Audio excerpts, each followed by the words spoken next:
kita hari ini akan melanjutkan eksposisi dari kitab Keluaran kita, dari 10 perintah. Kita hari ini masuk ke dalam perintah yang pertama. Mari kita sama-sama berdoa. Bapa dalam surga, kami bersyukur ya Tuhan untuk kesempatan kami boleh beribadah. Engkau memanggil umat-Mu untuk keluar dari perbudakan, dari oppression, supaya kami boleh dibebaskan untuk beribadah kepada Tuhan yang sejati. Karena itu ya Tuhan, kami bersyukur untuk kesempatan ini. Biarlah firman-Mu masih Engkau berikan kepada kami. Jangan Engkau biarkan kami menghidupi hidup kami tanpa firman Tuhan, tanpa pedoman, tanpa narasi dari Sang Pencipta. Karena itu ya Tuhan, kami mohon Tuhan yang boleh berikan kepada kami hati yang lembut untuk boleh firman-Mu mendapatkan tempat untuk terus bertumbuh. Di dalam nama Tuhan Yesus kami berdoa dan bersyukur. Amin. Bapak Ibu, hari ini kita akan bicara tentang perintah yang pertama, jangan ada Allah lain di hadapan-Mu. Mari kita membaca dari Keluaran pasal 20, ayat yang pertama, kedua, dan yang ketiga. Kita sudah terus membahas tentang bagaimana membaca 10 perintah, dan kita hari ini dan minggu-minggu seterusnya akan membahas perintah 1, 2, 3 dan seterusnya ya. Hari ini kita membaca 3 ayat yang pertama. Demikianlah firman Tuhan. Lalu Allah mengucapkan segala firman ini, Akulah Tuhan Allahmu yang membawa engkau keluar dari tanah Mesir, dari tempat perbudakan. Jangan ada padamu Allah lain di hadapanku. Nah saudara, kita lihat dari yang pertama ya, ayat pertama, Allah mengucapkan segala firman ini. Kita tahu kisah 10 perintah ini dimulai dari Allah yang berinisiatif memberikan firman-Nya. Ini adalah karena ada panggilan Tuhan, ada suara Tuhan. Dan Tuhan yang memanggil kita dan yang menjadikan kita sebuah umat ini adalah seperti orang tua yang sedang berbicara kepada anak-anaknya, jangan ini, jangan itu, jangan ini, jangan itu ya, jangan membunuh, jangan mencuri, jangan berzina, kuduskanlah hari Sabat, ini semua begitu. Dan kita sadar kita boleh menjadi satu umat karena suara Tuhan, karena panggilan Tuhan. Inilah identitas utama kita sebagai umat yang dipanggil. Tapi saudara ya, seringkali kita manusia, bangsa Israel, bersungut-sungut ketika kebutuhan paling mendasar mereka tidak terpenuhi. Menurut mereka apa? Kebutuhan dasar yang tidak terpenuhi, roti ya. Setiap kali roti kekurangan, setiap kali air tidak manis atau kekurangan air, mereka langsung bersungut-sungut. Mereka langsung menghujat Tuhan gitu.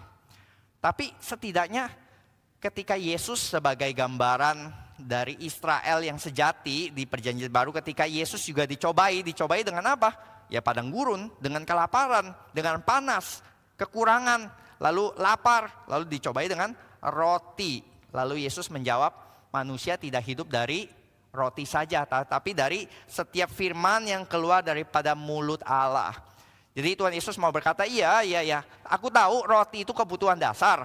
Tapi jangan lupa ada kebutuhan yang mungkin lebih mendasar daripada roti, yaitu adalah firman Tuhan.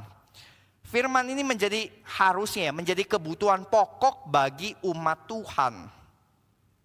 Saudara, kalau membaca berita, belakangan ini lagi ada report tentang ekonomi Indonesia sedang mengalami kontraksi ya. Katanya selama berapa kuartal sudah mengalami deflasi gitu. Lalu mulai ada yang berpikir, oh ekonomi sedang tidak baik-baik saja ini, harus hati-hati ke depannya gitu ya. Karena selama ini kan selalu inflasi, kenaikan nilai, tapi sekarang ada penurunan nilai. Saudara, kita sadar yang deflasi bukan hanya ekonomi Indonesia ya, tetapi juga tentang Torah, tentang firman Tuhan. Bahwa kehilangan nilai dan kita tidak sadar. Saudara, kita pasti tidak ada yang disagree bahwa firman itu kebutuhan pokok manusia ya. Tapi saudara, kalau kita mau jujur di dalam hidup kita sih nggak benar-benar merasa itu kebutuhan pokok ya. Karena kalau kita ini misalnya kekurangan beras gitu, kan pernah ada masa-masanya ya, beras itu langka, sulit dicari dan mahal banget gitu. Kita sangat aware itu tentang tentang beras yang langka gitu, yang sulit dicari, yang hilang dalam peredaran.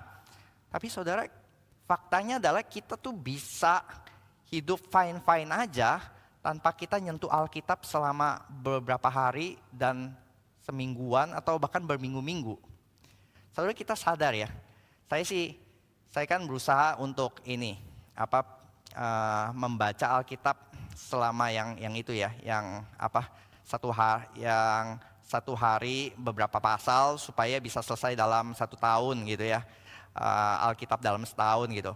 Tapi saya sendiri sadar ya, ada masa-masanya ketika sibuk atau ketika pas lagi keluar kota dan yang lain, kadang-kadang tuh ada beberapa hari hilang, miss gitu. Karena harus bangun pagi, harus kejar perjalanan, akhirnya nggak baca. Dan tahu-tahu ya saudara, pernah ada masanya bisa hilang seminggu dan nggak sadar, ternyata udah seminggu gitu. Kok bisa gitu ya? Kok bisa? Dan faktanya memang bisa. Dan saya percaya juga ada ya dari kita yang sudah nggak membuka Alkitab dalam semingguan lebih atau 2 mingguan atau bahkan berbulan-bulan dan kayaknya fine-fine aja gitu. Jadi ketika kita berkata firman adalah kebutuhan pokok bagi umat Tuhan, ya secara teori iya, tapi secara prakteknya kok enggak ya. Dan sadar saudara bahwa hati kita ya, kalau kita tidak membaca Alkitab, ketika kita juga semakin deflasi nilai firman di dalam hidup kita. Saya pakai contoh velcro. Saudara tahu velcro ya? Yang biasa kalau di sepatu atau di tas itu yang buat nempel. Satu yang kasar-kasar, satu yang halus. Lalu ketika ditempel kan ini ya, nempel. Lalu kita membukanya dengan cabut lebih keras. Jadi dia terpisah lalu nempel lagi gitu. Nah seringkali itu saudara, ketika hati kita itu enggak lagi bersentuhan dengan Alkitab, velcro-nya itu udah licin, udah enggak keras gitu ya. Tapi ketika hati kita itu terus-menerus dekat dengan firman, itu firman dan hati itu seperti velcro ya. Sehingga kalau nempel enggak gampang itu nilai-nilai dunia itu mencabut firman di dalam hati kita. Perlu ada tarikan yang lebih keras lagi supaya kita akhirnya bisa tercabut gitu. Nah hari ini kita akan membahas 2 cabutan dari dunia yang berusaha memisahkan firman daripada kehidupan umat. Yaitu 2 hal yang sangat berkaitan dengan hukum pertama ya, perintah pertama. Yaitu jangan ada Allah lain, no other gods in front of me atau before me gitu. Nah 2 hal ini apa? 2 hal ini adalah yaitu kita mau berbicara tentang 2 prinsip yang diajarkan dalam perintah pertama, yaitu tentang authority dan juga exclusivity. Nanti kita akan membahas 2 musuhnya ya, atau yang seringkali menjadi yang mencoba mencabut 2 hal ini, yaitu tentang deisme dan juga tentang pluralisme. 2 hal ini kita akan coba bandingkan. Saudara, waktu kita coba lihat tentang otoritas ya, otoritas kita tahu, otoritas Tuhan adalah dari firman-Nya, Dia yang berfirman. Dan bagaimana ya akhirnya otoritas Tuhan tuh lama-lama hilang dari hidup kita. Bahwa firman-Nya itu tidak lagi punya kuasa di dalam hidup kita itu mulainya bagaimana. Kita bukan hanya berbicara secara pribadi, tapi kita coba berbicara secara global ya. Yaitu adalah kita kan tahu ya, bahwa Tuhan yang berotoritas harusnya punya kuasa di dalam segala bidang kehidupan kita. Bahwa dia bukan hanya Tuhan yang berkuasa, berotoritas di dalam urusan agama saja, tapi dia akan punya otoritas di dalam urusan ekonomi, di dalam urusan sosial, di dalam urusan ya leisure kita, hobi kita. Semua hal hidup kita itu harusnya ditundukkan di bawah otoritasnya Tuhan. Tapi kenapa ya? Zaman kita bisa beralih dari zaman yang sangat-sangat ya, churchy gitu ya, di dalam Middle Ages semuanya itu gereja rohani yang sangat dominan. Sekarang kita hidup di dalam zaman yang sangat secular, the secular age ya. Ada buku ya. Kenapa itu bisa jadi sangat secular? Nah kita coba lihat dari langkah pertamanya ya, pergeseran dari budaya yang religius menjadi budaya yang sekuler itu dari mana? Ada titik tengahnya atau setidaknya kita lihat pergeseran utamanya itu adalah dari deisme. Apa sih itu deisme? Deisme adalah paham di mana Allah diakui sebagai pencipta, tapi dia hanya ciptakan, habis itu dia meninggalkan ciptaannya, dia nggak involve lagi, dia nggak berurusan lagi di dalam day to day-nya secara personal. Bahwa dia menjadi Tuhan yang impersonal, Tuhan yang jauh di sana, yang nggak berurusan. Atau kalau dalam bahasa sehari-harinya, dia nggak cawe-cawe lagi dalam urusan dunia ini. Dia sebodoh teing, dia nggak mau peduli. Yang penting dia sudah ciptakan, lalu dia sudah bikin natural law, dia sudah bikin seperti jam ya, yang bisa jalan sendiri tanpa dia harus ngurusin lagi. Nah itu paham deisme ya, paham di mana ya ini yang sangat dipengaruhi oleh kemajuan dari enlightenment. Dari zaman ketika rasionalisme, ketika sains, ketika teknologi sangat berkembang. Sehingga manusia tidak usah lagi mendapatkan otoritasnya atau jawabannya itu dari firman Tuhan atau dari gereja. Kalau dulu di dalam zaman-zaman religius, ketika orang sakit, oh mereka tahu, wah ini mungkin sedang dihukum Tuhan. Oh mungkin Tuhan sedang tidak berkenan. Atau kalau di dalam agama lainnya, Zeus lagi marah gitu. Nah ini kalau lagi misalnya ada pandemi, wah ini berarti dosa. Ini semuanya dikaitkan dengan hal-hal jawaban-jawaban supranatural.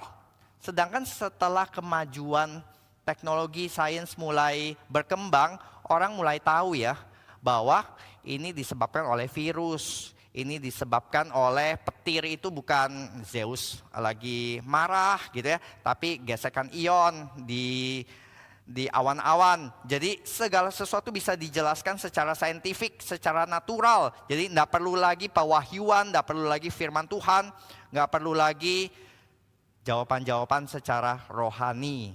Maka deisme mencerminkan confidence ya, manusia enlightenment ya, mencerminkan manusia yang sudah dewasa, tidak perlu lagi percaya tahyul-tahyul, tapi kita sudah bisa menemukan jawabannya sendiri.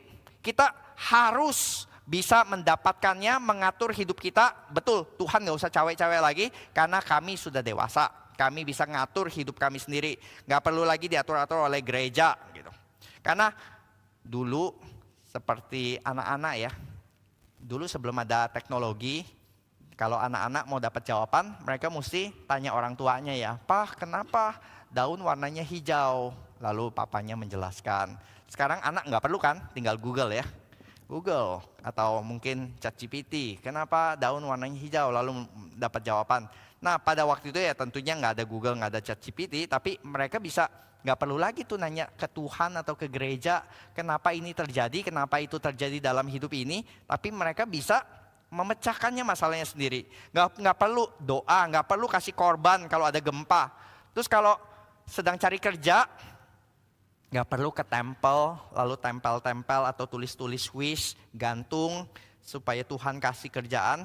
Yang perlu diperlukan ya ke job street, ke job fair, dan bawa resume bukan bawa offering. Nah itu yang perlu dikerjakan gitu. Nah ini ya kita bisa lihat Tuhan gak perlu lagi involve karena kita sudah bisa jaga diri kita. Kita manusia bisa berkata kepada Tuhan akhirnya, we don't need you God. We can handle it ourselves. Yeah, you can relax God because we have it. We can manage gitu. Maka Tuhan gak lagi ada otoritas di dalam hidup manusia. Jadi itu ya pergeseran sebelum menjadi ateisme atau menjadi seculars yang benar-benar melawan Tuhan. Tapi ya oke, Tuhan kami akui kamu yang menciptakan. Tapi ya sudah, gak perlu lagi cawe-cawe, gak perlu lagi atur-atur dalam hidup kami di dalam dunia ini. Nah ini yang terjadi saudara, bahwa otoritas Tuhan tidak lagi diperlukan sehingga manusia yang bisa tahu apa yang terbaik bagi dirinya, bagi manusia, bagi society. Nggak perlu Alkitab untuk kasih tahu rencana Tuhan. Nggak perlu owner's manual karena we can do it. Saudara, anak saya kalau suka Lego dikasih Lego gitu ya. Anak yang gede itu suka agak sok pinter, nggak mau lihat ininya, nggak mau lihat petunjuknya gitu ya, langsung pasang-pasang sendiri gitu ya. Dari castle, misalnya harusnya jadi castle, tahu-tahu itu bisa jadi gubuk reot atau jadi mobil atau jadi apapun gitu ya. Karena apa? Karena ya harusnya kan ngikutin dengan seksama mana pasang dulu ya. Tapi dia nggak mau, ya jadinya berantakan gitu. Nah seringkali nasib manusia tuh seperti begitu.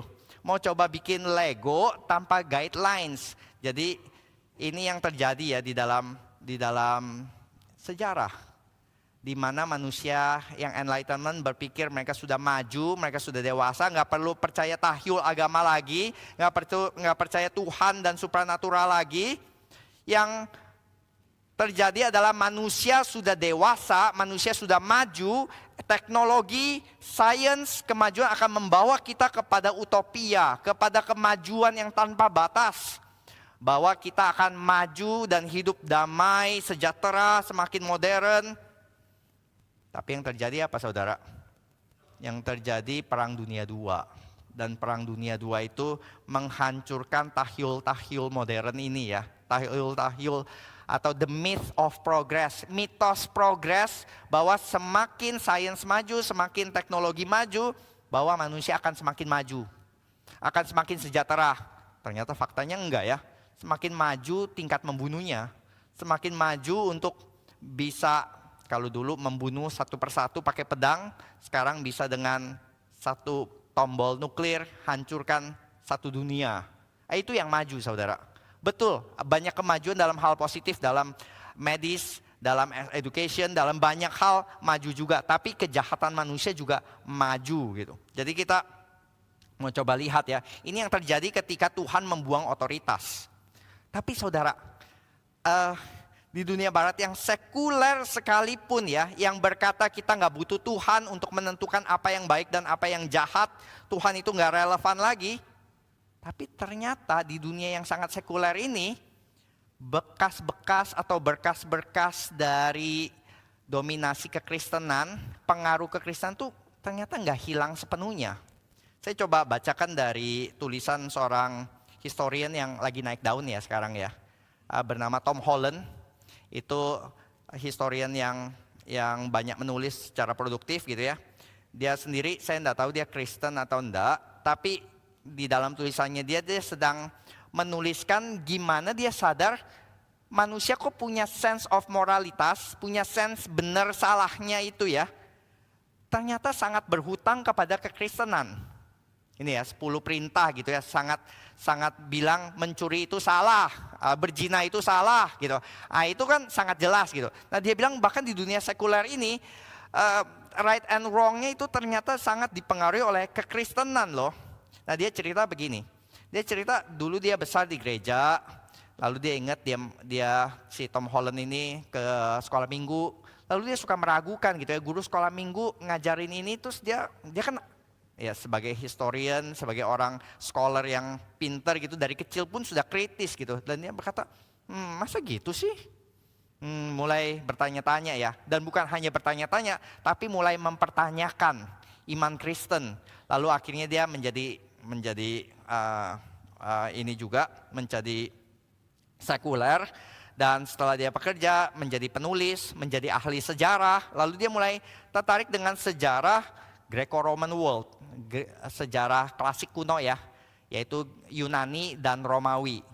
Lalu dia percaya ketika dia baca-baca sejarah, dia percaya bahwa kemajuan dunia sekarang ini itu adalah sumbangsi dari enlightenment yang kembali mengangkat kembali itu nilai-nilai dari Yunani dan Romawi yang sudah terkubur oleh kekristenan. Kita tahu ya, Romawi kan jaya-jayanya. Lalu kekristenan datang ya, menaklukkan itu tuh. Paulus menakluk dan kekristenan akhirnya mendominasi gitu. Nah, mereka percaya kekristenan itu membawa zaman tahyul, membawa kenaifan, mudah percaya apa-apa Tuhan. Dan abad modernitas yang maju ini bisa maju karena akhirnya bisa menemukan kembali itu nilai-nilai dari Yunani dan Romawi yang terkubur oleh dominasi Kristen. Lalu dia mulai baca-baca gitu. Dia percaya Greeks and Romans membawa kemajuan, sedangkan kekristenan membawa kemunduran gitu. Membawa tahyul-tahyul rohani. Tapi perhatikan yang dia tulis demikian, saudara. Semakin lama saya mendalami studi tentang zaman kuno klasik, semakin asing dan meresahkan saya. Karena saya membaca tentang Leonidas. Leonidas, saudara tahu ya, 300 yang dari Sparta, Yunani gitu. Dan juga itu nilai-nilai masyarakat Sparta. Nilai-nilai Leonidas dan Sparta itu mempraktekkan anak yang nggak sempurna, yang nggak cocok jadi warrior, itu lebih baik dibunuh aja waktu kecil. Waktu baby gitu, supaya nggak menjadi beban, sehingga yang dibesarkan itu adalah yang benar-benar unggul, yang benar-benar nanti gedenya bisa jadi warrior. Tapi kalau misalnya dia pincang atau mungkin dia ada kebutuhan khusus, itu sejak kecil tuh langsung dibuang aja, langsung dibunuh aja, dan dibunuhnya dibuang ke padang untuk dimakan sama anjing-anjing liar gitu. Dia bilang kok nilainya begini ya, sedangkan kita akan sangat-sangat asing dengan nilai ini. Kayaknya nggak ada dari kita yang anaknya itu punya special needs lalu langsung kita buang untuk dimakan anjing di zaman modern ini kan ya. Lalu dia juga berkata, kayaknya nilai-nilai Caesar, Kaisar Romawi, dan yang membunuh 1 juta orang Galia, lalu memperbudak 1 juta orang lainnya, dan orang-orang yang diperbudak ini dijadikan mainan-mainan di Kolosium untuk dimakan singa, untuk dibunuh gladiator gitu, dan mereka menertawakan. Kenapa kita melihat itu sebagai barbar ya, gladiator gitu, tapi mereka melihatnya sebagai sesuatu yang sangat dinikmati gitu. Tapi sekarang kok kita tidak menikmati lagi ya? Kenapa asing ya?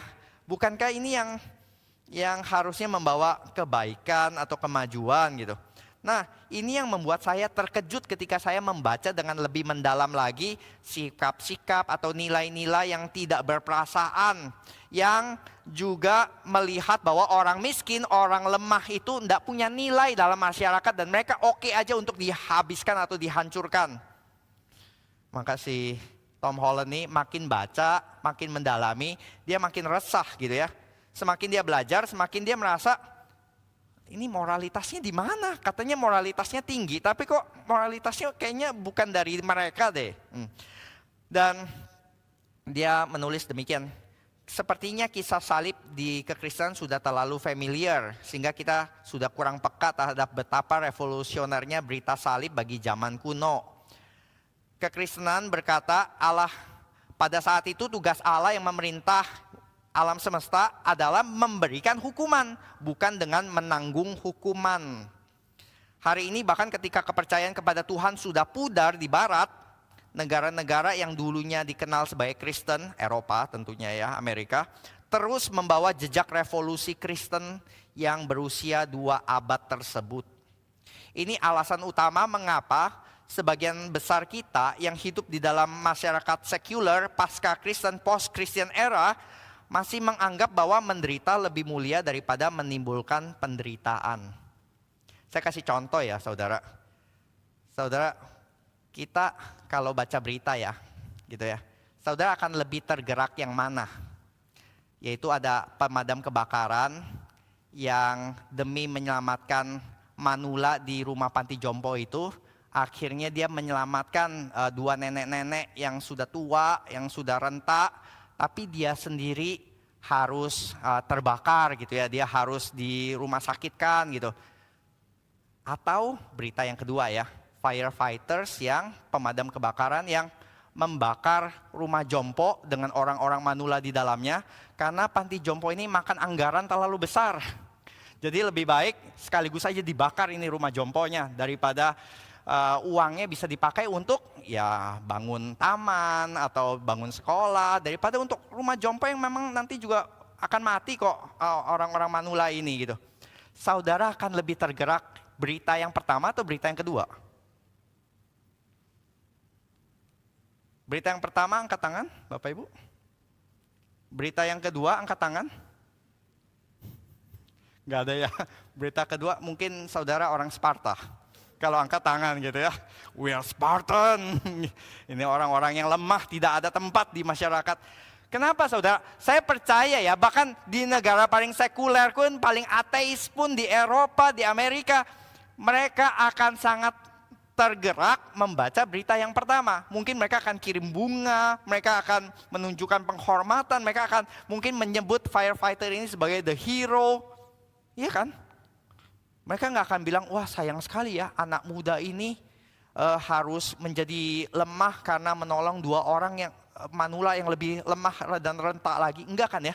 Berarti ada nilai di dalam masyarakat yang bahkan sudah sekuler dan post-Christian era pun menderita itu lebih mulia daripada menimbulkan penderitaan. Ini dari mana gitu ya, si Tom Holland tuh seakan-akan mau bilang, kenapa ya kok kita bisa menghargai ini lebih daripada yang kedua gitu. Sedangkan Sparta, kalau dia tanya ini, Sparta akan angkat tangan yang kedua semua gitu. Kenapa ini bisa gitu? Jawaban dia adalah, itulah sebabnya kita pada umumnya berasumsi setiap kehidupan manusia memiliki nilai yang sama. Maksudnya setiap manusia itu punya derajat nilai yang sama. Nggak bisa yang lemah itu lebih rendah nilainya. Jadi dalam moral dan etika saya telah belajar untuk menerima bahwa saya sama sekali bukan orang Yunani atau orang Romawi. Tapi sepenuhnya etika saya dan orang-orang di barat dan teman-teman saya gitu ya, sangat dipengaruhi oleh kekristenan. Dan Tom Holland ini baru aja memberikan summary yang sangat baik ya, bagaimana pengaruh Kristen itu sangat-sangat masih melekat di dalam kebudayaan, mempengaruhi cara kita berpikir, mempengaruhi nilai-nilai kita memandang sesuatu. Itu dari mana? Dari kekristenan. Kenapa kita sekarang enggak buang bayi lagi ke anjing untuk dimakan anjing-anjing? Ya karena kita lihat di dalam dunia kuno tersebut ada orang-orang Kristen yang membawa revolusi itu. Saudara kalau baca itu ada beberapa buku ya. Biasanya para sejarawan yang mencoba men-trace, dan memang tulisan-tulisannya termasuk dituliskan oleh sejarawan-sejarawan yang bahkan bukan non-Kristen gitu. Yang berkata waktu pandemi begitu, yang rela mati merawat pasien-pasien ini orang-orang Kristen itu. Sedangkan dokter-dokter yang non-Kristen itu melarikan diri daripada pandemi supaya mereka tidak mati. Tapi mereka kaget-kaget ada dokter-dokter yang Kristen yang rela merawat tetangga-tetangganya, yang berarti meresikokan nyawa mereka. Dan benar saja banyak dokter-dokter Kristen yang ikutan mati bersama pasien-pasiennya. Tapi itu menimbulkan kekaguman. Menimbulkan juga kekaguman ketika mereka punya tradisi untuk buang bayi. Lalu ada orang-orang Kristen yang selamatkan bayi-bayi tersebut lalu membesarkannya sebagai anak mereka. Nah itu tradisi-tradisi yang revolusioner yang membongkar atau memutarbalikkan di dalam tradisi pada zaman itu. Nah saudara, jadi kita ingin lihat ya di sini ya, pengaruh kekristenan itu bahkan di dalam dunia sekuler, dunia post-Kristen era pun masih sangat-sangat punya pengaruh yang besar. Tapi yang pertama dari dua ayat pertama tadi ya, akulah Tuhan yang membebaskan engkau, itu bukan hanya bicara pengaruh tapi bicara identitas. Saudara, identitas kita pertama-tama kita mau sadar satu ayat ini ya. Ayat pertama tadi, akulah Tuhan, Yahweh, Allahmu yang membawa engkau keluar dari tanah Mesir, dari tempat perbudakan. Ini sekaligus mau bicara dua identitas. Identitas siapa? Identitas Tuhan dan identitas kita. Identitas Tuhan apa? Dia adalah Allah yang sebagai pembebas, liberator. Dia bukan deis, Allah yang gak peduli. Kamu lagi dijajah ya, nggak apa-apalah terserah gitu. Enggak, dia mendengar erangan umatnya dan dia turun tangan langsung membantu dan langsung membebaskan umatnya. Itu kita udah baca di dalam Keluaran pasal yang kedua. Tuhan yang hatinya tergerak ketika umatnya berteriak, ketika umatnya itu berseru-seru. Dan kita, identitas kita sebagai orang yang dibebaskan. Saudara, kita sering salah kaprah ya, bahwa Eksodus itu adalah supaya kita jadi orang bebas. Enggak. Identitas kita bukan sebagai orang bebas, identitas kita sebagai orang yang dibebaskan. Kalau dalam bahasa Inggrisnya, we are not free people, tapi we are freed people. Ada ed-nya ya, ada kata pasif dibebaskan gitu. Kenapa? Karena waktu kita ngomong dibebaskan, langsung muncul dua pertanyaan. Misalnya, kalau ada berita tentang orang-orang yang diculik Hamas berhasil dibebaskan. Pertanyaan pertama langsung munculnya adalah siapa yang bebasin? Gitu kan ya? Siapa yang bebasin? Jadi sama ya, di sini langsung berkaitan identitas kita dibebaskan langsung berkaitan dengan siapa yang bebasin? Yahweh. Gitu. Tapi juga berbicara tentang tujuan, dibebaskan untuk apa? Dan berkali-kali Tuhan berkata, let my people go so that they may worship me. Supaya mereka beribadah. Berarti kita bebas bukan tanpa tujuan. Kita bebas bukan untuk semau gue. Saya nggak bebas hidup semau gue. Karena ketika kita hidup semau gue, berarti kita sedang berkata Tuhan tidak berotoritas atas hidup kita. Maka itu ya, pertama-tama saudara, kalau kita sadar hidup kita ini untuk siapa dan oleh siapa, itu yang membuat kita itu sadar kita nggak bebas untuk berbuat dosa. Tapi kita bebas untuk melayani dan beribadah kepada Tuhan. Itu yang pertama tentang otoritas. Otoritas kita, otoritas Tuhan didasari karena dia sudah membebaskan kita. Ya, dia otoritasnya bukan main paksa, bukan karena kita takut dihukum ke neraka. Gitu. Saudara jadi Kristen kenapa? Bukan karena ditakut-takutin neraka kamu ya, neraka ya besok ya. Bukan, tapi karena sadar kita sudah terima anugerah Tuhan terlebih dahulu, kita dibebaskan dari perbudakan dosa, kita dibebaskan untuk bebas beribadah, bebas hidup kudus. Yang kedua saudara, kita mau berbicara tentang exclusivity ya. Ini berbicara hukum pertama, perintah pertama bukan hanya berbicara tentang jangan ada Allah lain, tapi juga berbicara tentang God and God alone. Tuhan dan Tuhan saja. Ini berbicara tentang di peraturan pertama, perintah pertama sudah langsung mulai dari Soli Deo Gloria. Glory be to God alone. Soli ya, soli. Satu-satunya. Kemuliaan hanya bagi Tuhan. Ini saudara yang kita tahu ya. Kita itu dari kecil sudah diajarin untuk belajar sharing ya. Kita orang tua pasti sangat sadar ya betapa susahnya mengajarin sharing kepada anak-anak, sharing makanan dengan adiknya, sharing kue, sharing mainan dengan temannya gitu. Tapi ada satu hal yang kita harus sadar, ada hal-hal yang tidak boleh di-sharing. Dan salah satunya adalah kemuliaan Tuhan tidak untuk di-sharingkan gitu ya. Tuhan berkata ya, I will not share my glory with others. Atau kita mau berkata, ya penyembahan kepada Tuhan itu bukan sesuatu yang bisa kita sharingkan. Oh kepada Yahweh 50%, kepada yang lain berapa persen gitu. Tetapi itu hanya bagi Tuhan. Dan ini saya percaya sama ya di post-secular era, yang namanya exclusivity juga bukan sesuatu yang sangat-sangat gampang untuk dicerna, diterima. Karena kita hidup di dalam zaman yang pluralis ya, yang toleran ya. Saudara coba bayangkan situasi seperti ini ya. Di sebuah kafe, saya, Pak Antoni tadi liturgis ya, lalu Bobby sedang minum kopi gitu ya. Saya mewakili Kristen deh gitu. Lalu berkata, oh Yesus satu-satunya jalan loh. Lalu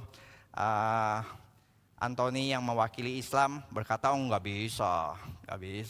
Ini hanya Allah satu-satu yang benar. Lalu Bobby berkata, oh dia baru saja convert ke Hindu. Lalu dia berkata, enggak, ada 240 juta ilah gitu ya. Banyak ilah gitu ya. Lalu datanglah, coba siapa satu lagi ya. Coba datanglah Mr. A ya. Datanglah Gandhi deh. Gandhi datang lalu berkata, udah kalian jangan berantem dong. Yang penting itu ya semua agama sama aja. Lalu saya berkata, nggak bisa dong Gan. Ini Tuhan bilang dia satu-satu yang benar. Lalu sini juga bilang enggak, agama saya juga bilang satu-satu yang benar. Lalu mulailah makin ini ya, makin menyatakan agama saya benar gitu. Lalu Gandhi bilang enggak, kalian nggak usah berantem deh. Semua mengajarkan kebaikan, semua yang penting baik. Jadi kalian nggak usah berantem, sebenarnya tuh kalian sama aja. Semua jalan menuju kepada Roma, semua jalan menuju kepada Allah yang sama gitu ya. Jadi nggak usah berantem ya, cup ya, damai bertiga gitu. Saudara, itu kesannya toleran ya, supaya 3 orang ini nggak usah berdebat lagi. Kesannya toleran, kesannya humble, nggak ada kebenaran yang mutlak. Udah, kalian jangan saling berdebat. Tapi saudara ya, saya pernah mendengar ya penjelasan bahwa itu adalah statement yang paling sombong.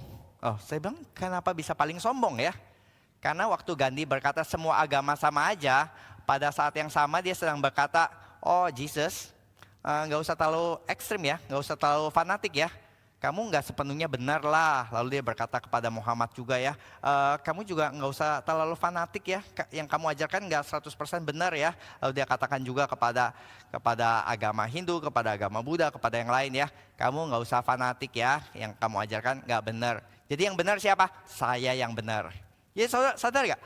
Perkataan yang seakan-akan sangat toleran, yang kesannya sangat humble, and yet di balik itu ternyata sangat arogan.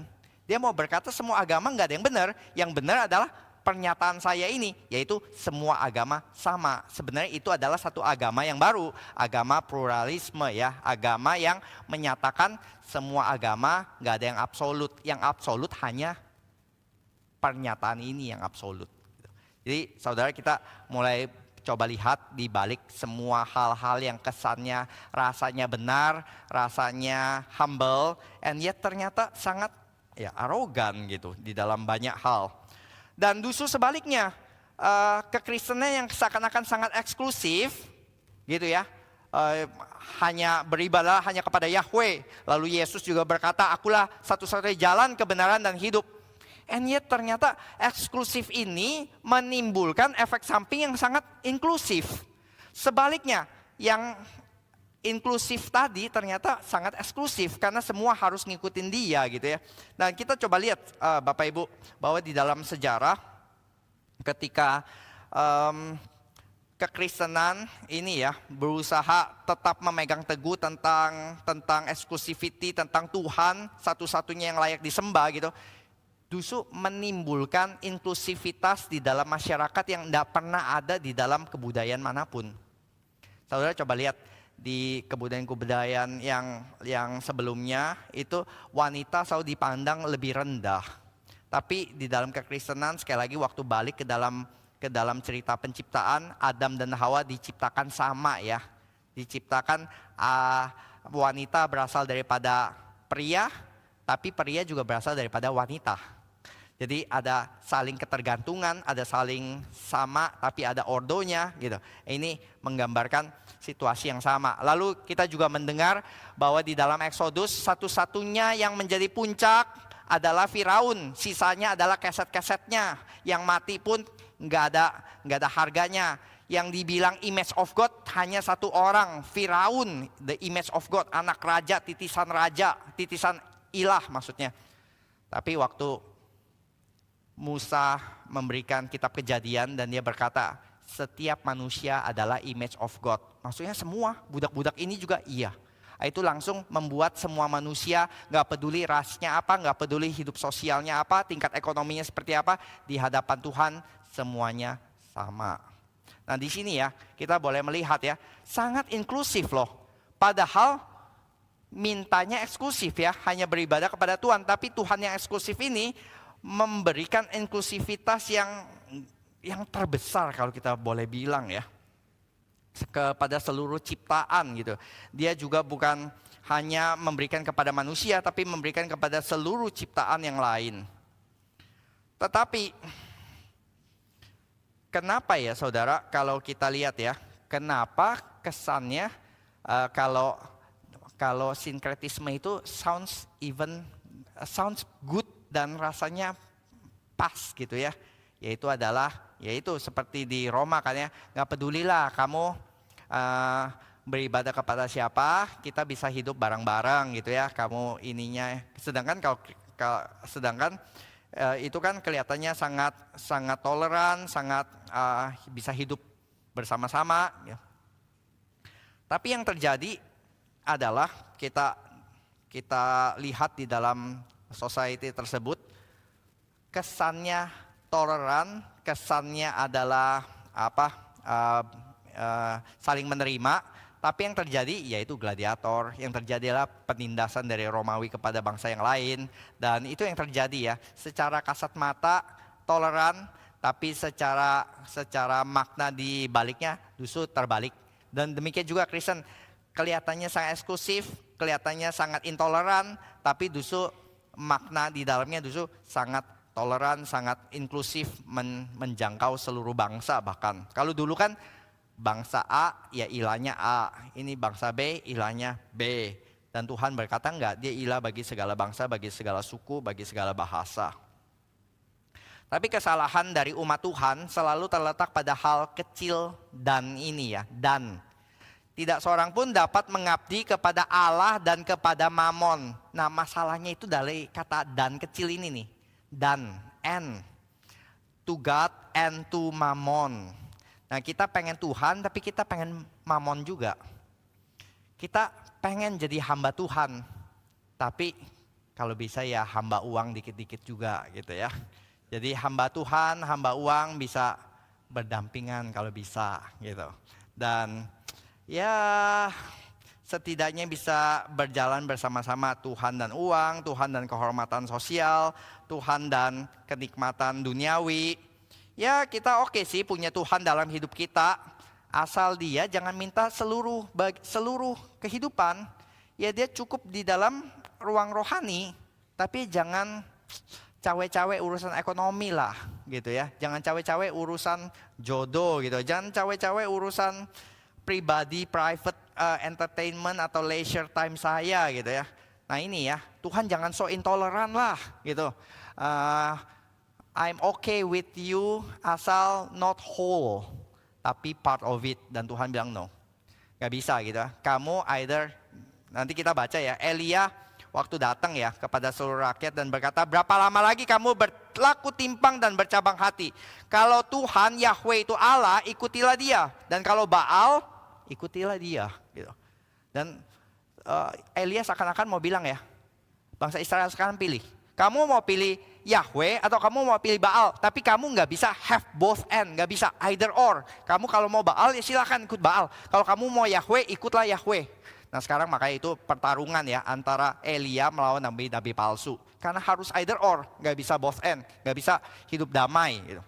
Di dalam hal ini ya, Yesus berkata Matius 6 ayat 24, tidak seorang pun dapat mengabdi kepada dua tuan. Karena jika demikian, ia akan membenci yang seorang dan mengasihi yang lain. Ia akan setia kepada yang seorang dan tidak mengindahkan kepada yang lain. Kamu tidak dapat mengabdi kepada Allah dan kepada Mammon. Jadi saudara, kita sebenarnya sadar kok, bukan hanya urusan Tuhan ya. Ada beberapa hal yang not meant to be shared. Gak bisa ya, di dalam pernikahan. Nah pernikahan analogi yang terbaik ya untuk perintah pertama gitu ya. Kita nggak bisa both end untuk suami istri ya. Lalu saya bawa pulang istri muda ke rumah, lalu berkata kepada Novi, perkenalkan ini istri baruku. Dan kamu toleran kan ya, kamu punya hati luas toh. Jadi terimalah di dalam rumah ini gitu ya. Aku bertemu dia rohani juga, dia juga baik, dia bisa melengkapi apa yang kamu kurang gitu. Seperti puzzle, dan ya kalian berdua hidup baik-baiklah. Bukan the more the merrier kan ya, kita amini itu ya, amin ya. Jadi mulai sekarang hiduplah bersama-sama, kalian akan menjadi teman baik deh kayaknya gitu. Dan kalian berdua sangat berarti bagiku. Saya rasa saya bukan hanya tidur di sofa ya malam itu ya. Saya akan tidur di rumah duka malam itu. Ya, some things are not to be shared.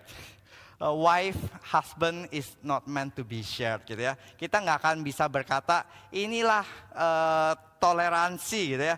Dan seorang istri yang right mind ya, yang normal ya, nggak akan berkata good idea ya.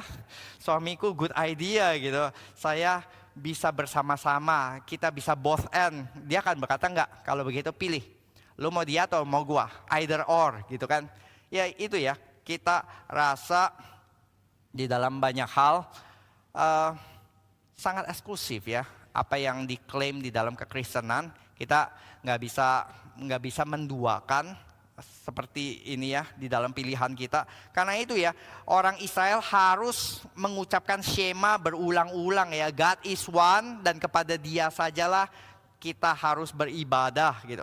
Sama ya, saya percaya cinta kasih itu bukan hanya urusan emosi, urusan mood, urusan chemistry, tapi urusan keputusan dan pilihan.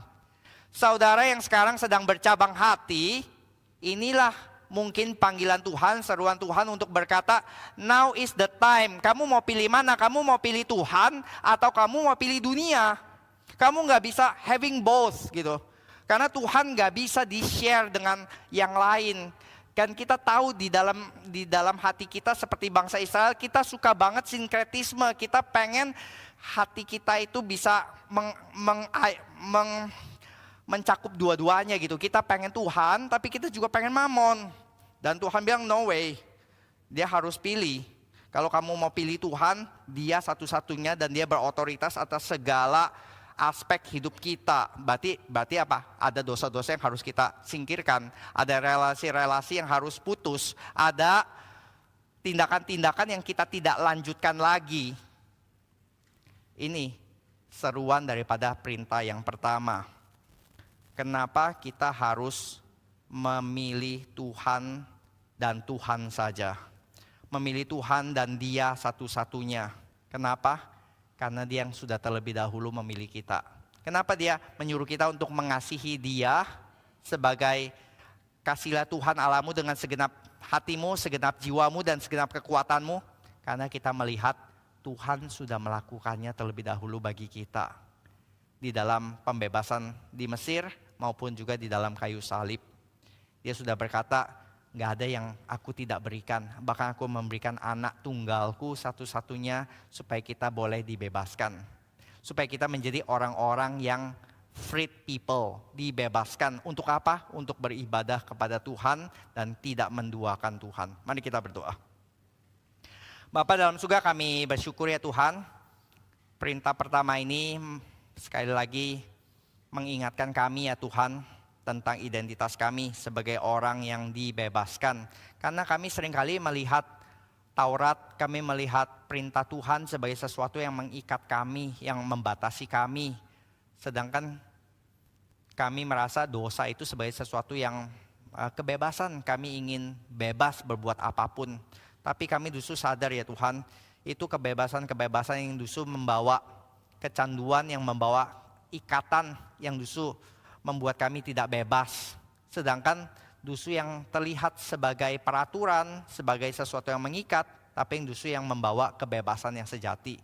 Karena itu bukakan mata kami ya Tuhan, sehingga kami tidak gampang ditipu oleh tipuan-tipuan dunia, tapi kami boleh melihat sesuai dengan kacamata Alkitab, bahwa Engkaulah yang memberikan kebebasan sejati dan kami adalah orang-orang yang sudah dibebaskan. Tuhan berikan kepada kami kalau kami masih diikat oleh sinful habits, atau kami masih diikat oleh pikiran-pikiran ataupun konsep-konsep yang salah, ataupun oleh satu keputusan yang kami sulit lepaskan. Biarlah Tuhan yang boleh memberikan keberanian untuk kami memilih Tuhan dan melepaskan segala yang berdosa tadi ya Tuhan. Terima kasih ya Bapak, kami serahkan setiap dari kami sehingga kami boleh menjadi umat yang beribadah kepada Tuhan. Di dalam nama Tuhan Yesus kami berdoa dan bersyukur. Amin.